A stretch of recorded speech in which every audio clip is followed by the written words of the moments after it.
Our journey to Norway was coming to an end. We had explored Oslo and Tromso. We hiked the mountains, the beaches, picked wild berries, and appreciated the many waterfalls. We had visited universities and museums. Bergen was a tapestry of wild trails and cultured settings, of city and nature, of harbors and fjords. We had 2 missions to complete. We had to take a fjord cruise, and we had to visit the stave church of Bergen. The fjord cruise began at the harbor with its active wharf. We boarded our ship located between the Bergen, the fish market, and city center. The harbor was full of industrial ships, fishing boats, and pleasure vessels. This was Bergen, so of course it was intermittently raining. Norwegians are fond of saying, "There is no bad weather, just bad clothes." We were dressed for the weather, and Kerri made sure we were prepared to not let a little rain get in our way. The fjords are glacier-carved and glacier-fed. There are over 1,000 fjords in Norway. The fjords around Bergen include the Sápmi fjord, the Hardanger fjord, and the smaller Mostraumen fjord. It is the latter that we explored. The fjords were carved 2.5 million years ago. They are the result of glaciers repeatedly advancing and retreating, carving deep into the valleys. As the ice melted, the seawater flooded the valleys. There were 40 distinct ice ages that impacted vegetation, animal life, and human migration. The last massive glacier melting occurred 12,000 years ago. The sea Sami settled around the Arctic deep fjords, which provided fish, hunting grounds, and lumber. Like the mountain Sami who migrated with their reindeer, the sea Sami migrated along the fjords and coast following fishing grounds. The Vikings settled along the southern coast. The fjords function as maritime highways and provide tranquil refuge for shipbuilding. Today, climate change and industry threaten the fjords. Climate change is decreasing oxygen levels. In some fjords, the oxygen reduction is as much as 60%. Rising water temperature also decreased the ability of the fjords to function as efficient carbon sinks. The result is at a time when we need to reduce carbon, fjords are storing less carbon. Finally, the ecosystems of the fjords, the coast, and the fishing fields are all being negatively impacted. However, for us, and I suspect the rest of the passengers, it was a time of beauty and awe. We went past multiple waterfalls. We saw tiny, isolated villages. We saw waterfowl, and we navigated the narrow straits of Mostraumen. The rain came and went. Our joy and peace were steadfast.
The fjord functions as a channel between the fish market of Bergen and remote villages. We saw the tiny, isolated village of Mo. It is home to 100 residents. Prior to 1976, the village was not accessible by car. It is home to Mo Church, the only church of Norway establishment in the municipality.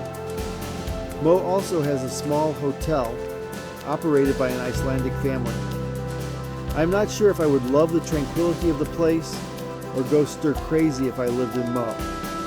I am sure I appreciated seeing its quaint postcard beauty. Unlike northern fjords, this fjord is navigable year-round. The fjord has nutrient-rich waters and is the home to an abundance of wildlife. This includes seals, porpoises, and dolphins, European otters, similar to American river otters, but more sophisticated, and mountain goats. Birds include eagles and seabirds. The waters are home to cod, small scythe, salmon, and halibut.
Kerri and I had time to visit one more stave church. These are the medieval churches of Norway that look similar to pagodas with a Norse influence.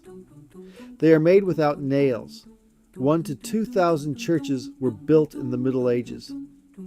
Today, only 28 still exist. We visited the Fantoft Stave Church. The original church was built in 1150 in the village of Forten. So it could avoid being razed, it was moved to Bergen in 1883. Kathy and I visited the church in 1977. In 1992, an arsonist burnt the church to the ground.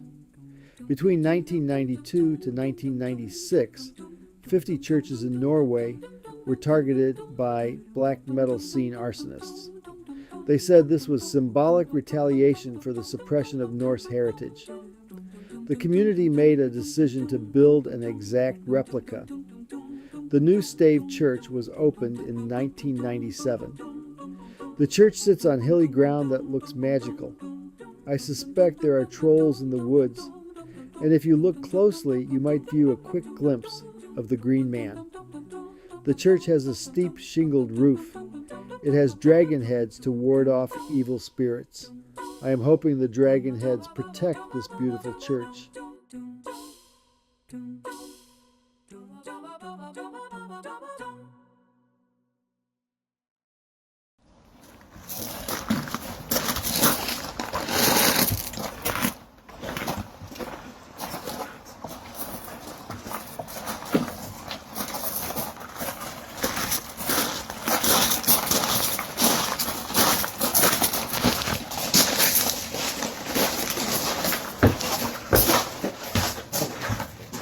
Let's take you back to the door.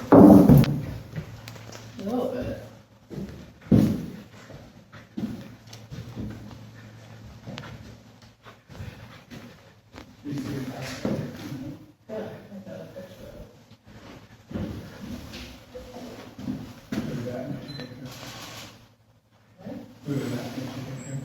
What did it make me think of?